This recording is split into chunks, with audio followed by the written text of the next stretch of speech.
Hello everyone. कई बार आपके मन में ये क्वेश्चन आता होगा कि ऐसा क्यों होता है कि फ्रिज एक्सपेंसिव होने के बाद भी लोग कोशिश करते हैं कि उनके घर में हो, या हमारा जो टेलीविज़न है वो भी इतना एक्सपेंसिव होता है फिर भी लोग सोचते हैं कि उसे हमें घर में रखना चाहिए।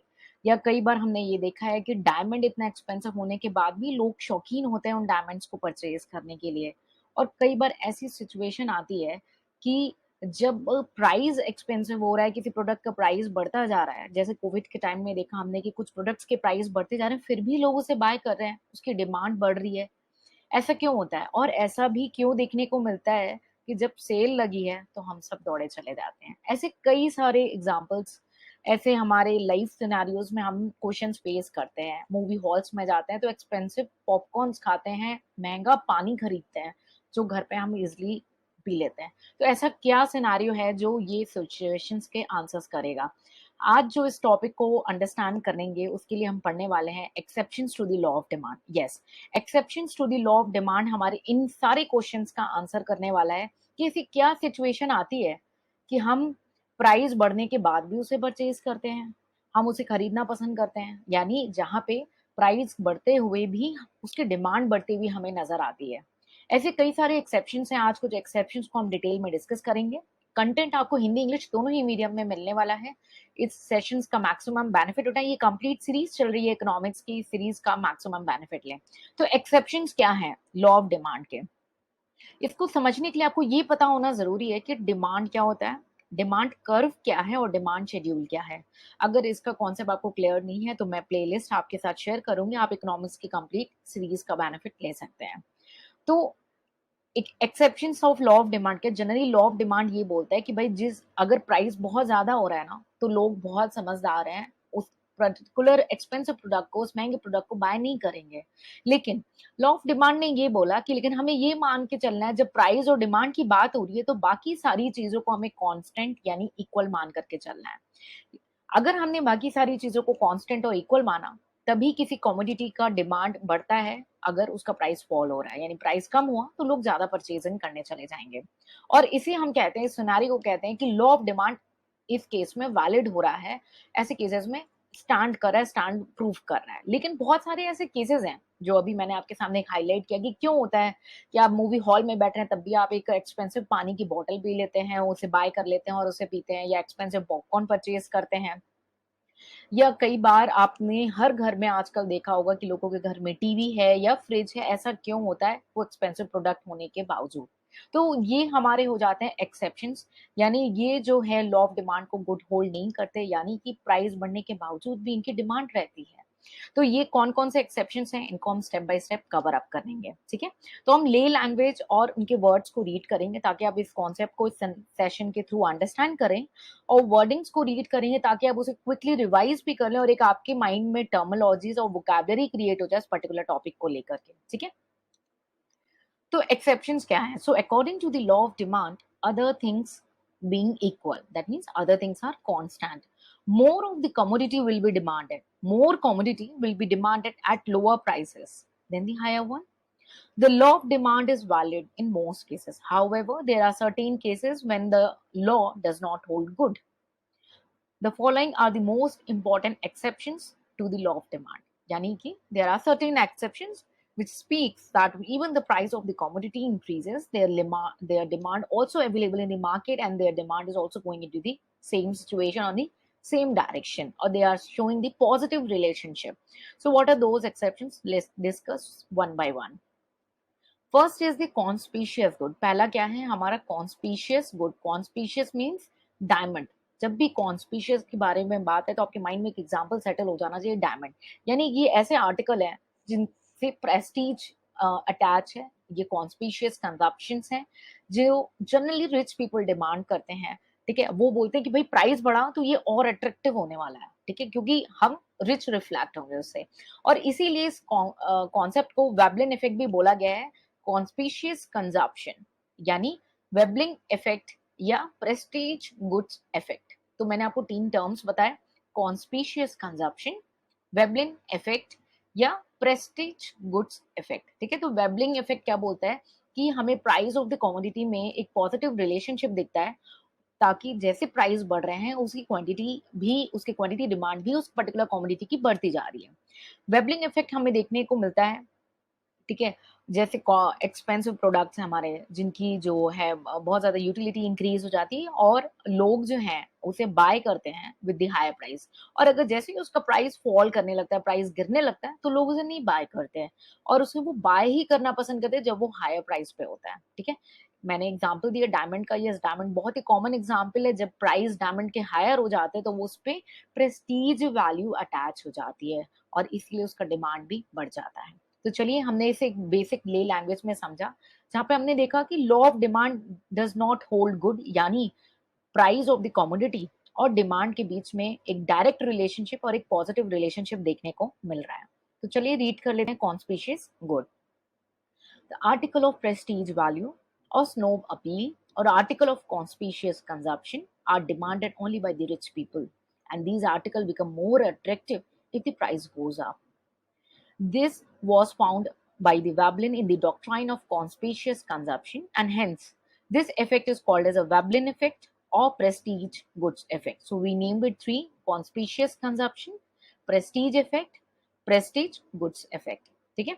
The Veblen effect is positive impact of the price of commodity on the quantity demanded of that commodity. That means same commodity. The price of same commodity increases, the demand will increase.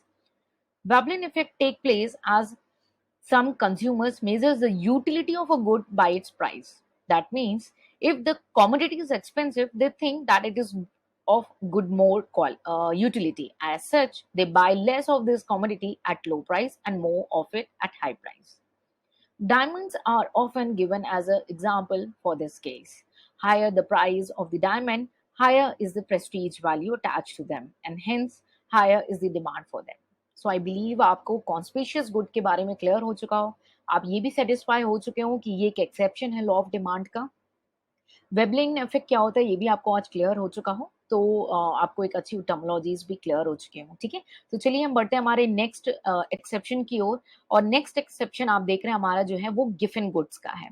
Giffen goods आपने बहुत ही common एक example सुना होगा, एक story भी सुनी होगी कि जो सर रॉबर्ट गिफिन थे, एक स्कॉटिश ये इकोनॉमिस्ट थे हमारे। इन्होंने काफी सरप्राइजिंग सिचुएशन देखी जब ब्रिटिश में एक सिनेरियो क्रिएट हुआ जहाँ पे ब्रेड की प्राइस काफी ज्यादा इंक्रीज हो रहे थे, तभी भी ब्रेड की डिमांड बढ़ती जा रही थी। ऐसा क्यों हो रहा था?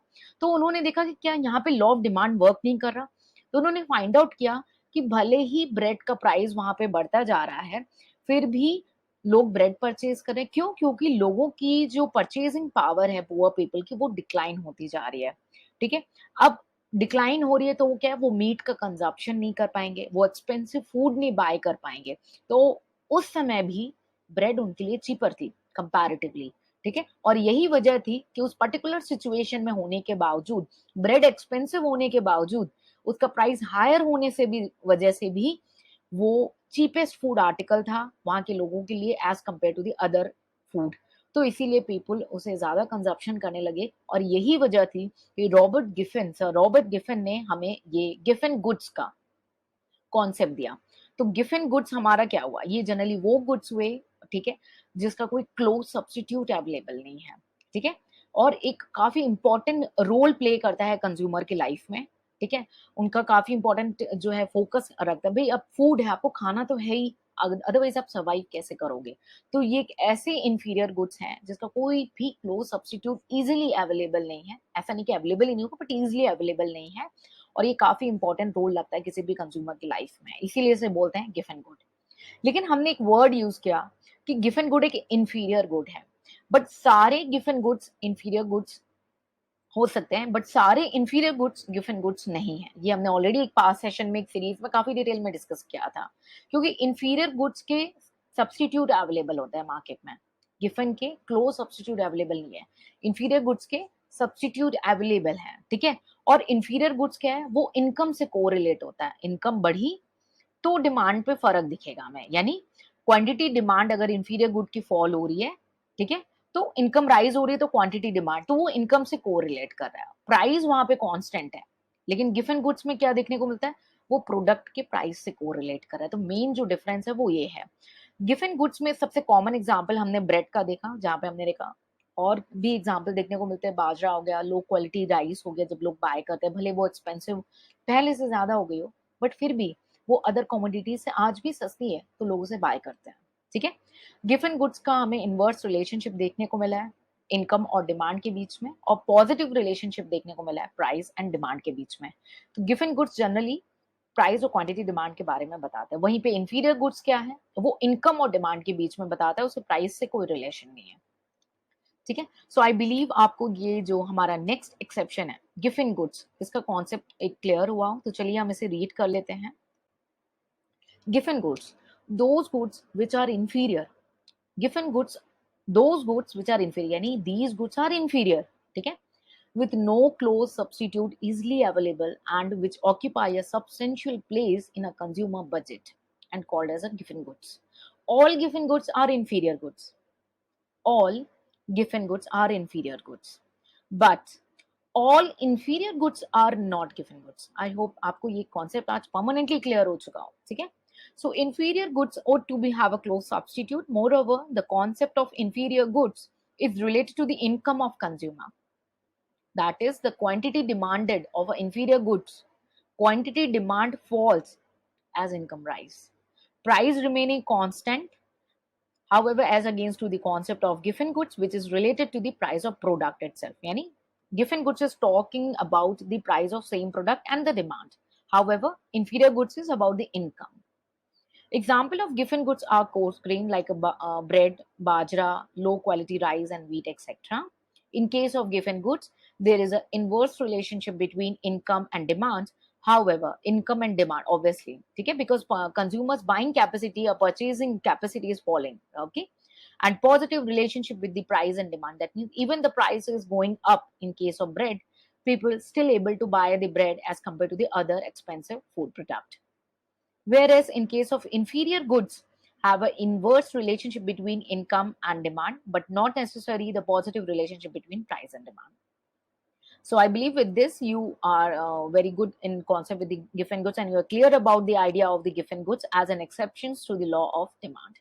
ठीक है, तो आई बिलीव आपको यहाँ पे गिफन गुड्स एक एक्सेप्शन गुड है, ये आपको क्लियर हो चुका हो। तो हमने दो अभी कॉन्सेप्ट कवर अप कर लिए, conspicuous goods and Giffen good. Next हम डिस्कस करने वाले हैं कॉन्स्पिशियस नेसेसिटीज। यस, तो कॉन्स्पिशियस नेसेसिटी नाम खुद बता रहा है, ऐसी नेसेसिटी जो भाई दिखावे से बढ़ेगी, ठीक है।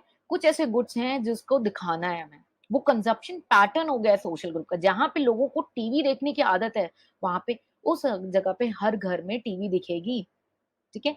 कांस्टेंट यूसेज होने लगा है उसका, इसीलिए वो लाइफ की नेसेसिटी बन चुकी है।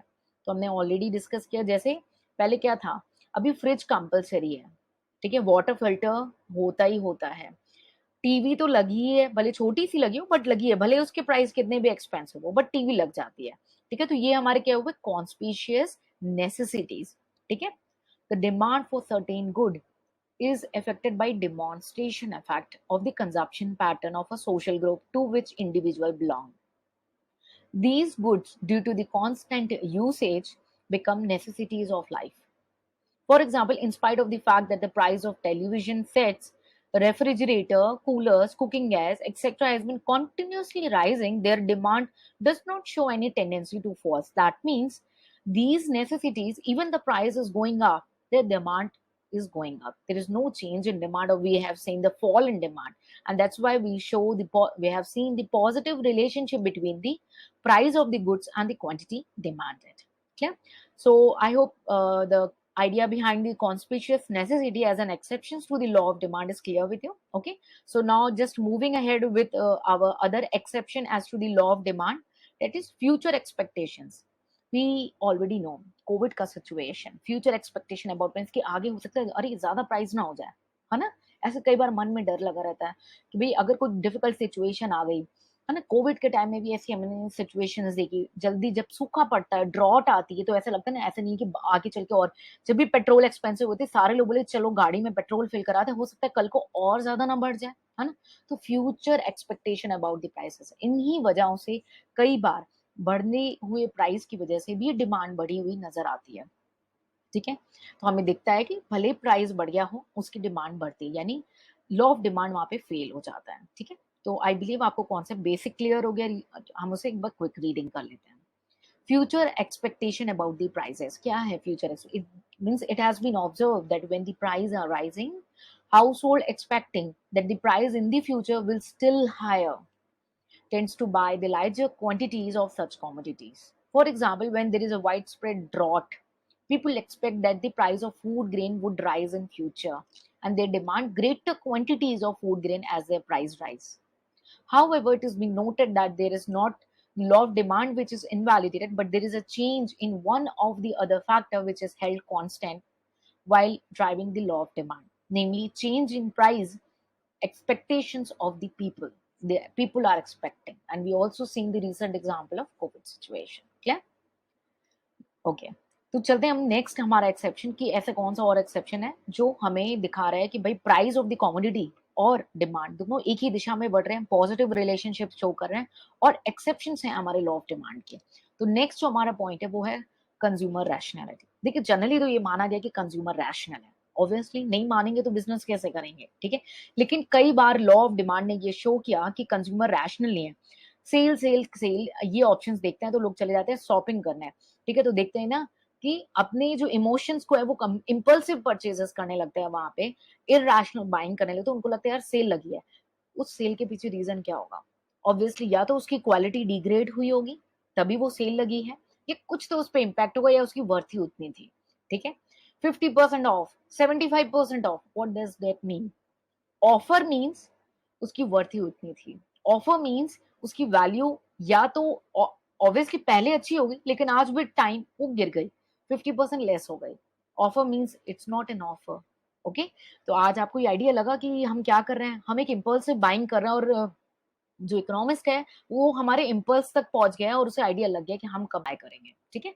तो चलिए अब हम रीड आउट करते हैं हमारे कंज्यूमर रैशनैलिटी को कि ये कैसे एक एक्सेप्शन है हमारा लॉ ऑफ डिमांड की, प्राइस तो बढ़ी फिर भी डिमांड बढ़ रही है, ऐसा कैसे है, ठीक है। The law has been derived consuming consumer to be rational, ठीक है। तो कई बार बोलते हैं ना, आप 2 प्रोडक्ट बाय करोगे तो 50% ऑफ मिलेगा, आप 4 प्रोडक्ट बाय करोगे तो उसके साथ 1 प्रोडक्ट फ्री मिलेगा। ऐसी चीजें आपने सुनी होंगी ना, तो ये इम्पल्सिव है, आपके इम्पल्स के साथ ट्रीटमेंट की जाती है। The law has been derived assuming consumer to be rational and knowledgeable about market condition. However, at times consumer tend to be irrational and make impulsive purchases without any rational calculations about the price and usefulness of the product, and in such context the law of demand fail, ठीक है। तो हर बार cell और 50% of नहीं, हम ये भी example देते हैं कि कई बार ऐसा होता है कि हम देखते हैं घर भाई आप शॉपिंग करने चले गए, बच्चों ने कुछ जिद किया तो आपने बाय करना पड़ता है, that is all your emotions, भले वो वर्थ इट होता है या नहीं। फिर कई बार होता है कि भाई फीमेल ने ये ड्रेस पसंद आ गई, चलो ले लिया, एक और आ गई, चलो ले लिया, एक और आ गई, ले लिया। तो ये हमारी वहां पे इरेशनल ट्रीटमेंट हो जाती है, हम इम्पल्सिव परचेज करने लगते हैं, ठीक है। And it's not about bias about any individual people, so if anybody take it that, please take it for the purpose of learning, आप इसको सिर्फ learning purpose के लिए लेंगे, ठीक है। just I'm trying to help you to understand the concept with the funny way, okay। तो next हमारा जो एक्सेप्शन है कंज्यूमर रैशनैलिटी के बाद वो है हमारा डिमांड फॉर नेसेसिटीज। हाँ, अब मूवी हॉल में बैठे हैं, बहुत ज्यादा जोरों की प्यास लग गई, पानी की बोतल तो लाने नहीं देते, अब क्या करोगे, जितनी एक्सपेंसिव बोतल है उसे बाय कर लोगे, क्लियर। तो लॉ ऑफ डिमांड यहाँ पे क्या हुआ, जो नेसेसरी है हमारे लाइफ की उस मूवी हॉल के अंदर, या भूख लग गई बच्चे को या किसी को, अब कंट्रोल नहीं हो रहा तो क्या करोगे, पॉपकॉर्न बाय कर लोगे क्योंकि वो बाकी से शायद सस्ता लगे, या कुछ और ऐसे बाय कर लोगे जिसका एक्चुअली में वेट तो देखो प्राइस ज्यादा है, मूवी हॉल में ज्यादा है, बाहर वो और ही सस्ते में मिल जाता है ना, लेकिन आप बाय करते हो इररिस्पेक्टिव उसका क्या प्राइस है, आप वो जो आपकी नेसेसरी है वहां पे, उस वजह से आप उसके मिनिमम क्वांटिटी भले बाय करोगे लेकिन आप बाय जरूर करोगे क्योंकि वो आपकी नेसेसरी अराइज हो जाती है वहां पे, ठीक है। तो चलिए इसको भी हम एक बार क्विक रीड कर लेते हैं ताकि आपको कॉन्सेप्ट और स्ट्रांग हो जाए। The law of demand does not apply much in the case of necessaries of life, irrespective of price changes people have to consume the minimum quantities of necessary commodities। कई बार होता है ना, बहुत लोग climbing करते हैं तो ऊपर जब टॉप पे पहुंचते हैं तो मैगी खाने का मन करता है, बहुत एक्सपेंसिव हो जाती है, पानी पीने का मन करता है, एक्सपेंसिव हो जाता है, कॉफी पीने का मन करता है, एक्सपेंसिव होती है, ठीक है। लेकिन आपको नीड लगती है उस वक्त, आपकी आपको जो है डिजायर अराइज होती है उससे, तो वो मिनिमम क्वांटिटी आपको कंज्यूम करें, भले वो एक्सपेंसिव, वो आपको बाय करना पड़ता है, ठीक है। तो There may be a situation, similarly in practice, a household may demand larger quantity of commodity even at a higher price because it may be ignorant of the ruling price of the commodity. Under such circumstances, the law not remain the valid. For example, food, power, water and gas. ठीक है? सो I believe आपको ये exceptions clear हो गया। बाकी ये जो examples दे रही हूँ ये कोई रूल ऑफ थंब नहीं है। You can put anything from your daily life examples, but that should stands hold valid for the understanding of the concept. ठीक है, नेक्स्ट हमारा और लास्ट एक्सेप्शन है स्पेकुलेटिव गुड्स। ठीक है, स्पेकुलेटिव गुड्स क्या है कि हमने कई बार देखा ना, अभी आजकल बहुत ज्यादा ट्रेंड हो गया ना स्टॉक मार्केट में जाना, शेयर्स में पैसे लगाना। ठीक है, तो क्या होता है कई बार देखा ना किसी कंपनी का प्राइस अगर बढ़ रहा है तो अरे यार अदानी के शेयर्स बढ़ रहे हैं चलो लगा लेते हैं, और प्राइस फॉल कर रहा है, यानी हमने देखा कई बार ना पेटीएम का आईपीओ आया और प्राइस एकदम फॉल करने लगे, है ना, तो क्या आप बाय करने जाओगे? नहीं। तो आपने क्या देखा, प्राइस फॉल किया तो डिमांड फॉल करी, प्राइस बढ़ रहा है तो लालच आ रही है, डिमांड कर रहे हैं। तो डायरेक्ट रिलेशनशिप दिख रहा है हमें प्राइस और क्वांटिटी डिमांडेड के बीच में। तो स्पेकुलेटिव गुड्स क्या है? ठीक है, in the speculative market, particularly in the market of stocks and shares, more will be demanded when the price are rising and less will be demanded when the price is declining। ठीक है, सो ये हमारा एक basic idea behind कि exceptions क्या है हमारे different law of command में। हमने कंटेंट को हिंदी और इंग्लिश दोनों में आपके साथ शेयर किया है। अगर आप हिंदी रीडर हैं तो आप इस वीडियो को यहाँ पे पॉज करके इन हिंदी के कंटेंट को जो है रीड कर सकते हैं और इसका मैक्सिमम बेनिफिट ले सकते हैं। इकोनॉमिक्स की हमारी कंप्लीट सीरीज हम कवर अप करेंगे और हमारी कोशिश है कि काफी फनी वे में आपको अच्छे से एग्जाम्पल्स देके हम इसको कवर अप कराएं और आपकी बेसिक कमांड स्ट्रॉन्ग करें। ठीक है, तो कंटेंट आपको हिंदी और इंग्लिश दोनों में ही अवेलेबल होगा। ठीक है, सो आप इस वीडियो सेशंस को होल्ड करके इनका बेनिफिट ले सकते हैं। लाइव सेशन में आपसे हम 1 to 1 नहीं हो सकते क्योंकि लाइव सेशन में फिजिकल लाइव सेशन के अकॉर्डिंग नहीं होता। फॉर एग्जांपल अगर हम ऑफलाइन क्लासेस लेते हैं तो वहाँ पे स्टूडेंट के फेशियल एक्सप्रेशन से आइडिया लग जाता है कि आपको कॉन्सेप्ट क्लियर हुआ कि नहीं हुआ, लेकिन ऑनलाइन में ऐसे नहीं क्लियर होता। मुझे नहीं पता आपको कॉन्सेप्ट एक्चुअली में हेल्पफुल है कि नहीं, तो आपको कम्युनिकेट करना होगा। आपसे रिक्वेस्ट है, अगर आपको सेशन से हेल्प मिल रही है, आपको सपोर्ट मिल रहा है, तो आप प्लीज इन वीडियो सेशंस को दो ही तरीके से कम्युनिकेट कर सकते हैं। एक या तो लाइक करके, दूसरा या तो कमेंट में शेयर करके कि आपको सेशन से मदद मिल रही है, आपको एक्चुअली में जेन्युइन सपोर्ट मिल रहा है। ठीक है, ताकि हम अपनी इस कोशिश को लगातार कंटिन्यू करते रहें और हम आपको ये इकोनॉमिक्स के नॉलेज कंप्लीटली शेयर करते रहें विद टाइम टू टाइम। आपके आइडियाज एंड ओपिनियंस भी आप हमारे साथ शेयर करते रहें कमेंट सेक्शन में, और कोई क्वेरीज या डाउट है इस पर्टिकुलर सेशन से लेके आप उसे कमेंट सेक्शन में पूछ सकते हैं। मिलेंगे नेक्स्ट सेशन में, कुछ नया सीखेंगे इकोनॉमिक्स में। Till then take care, bye bye and जय हिंद।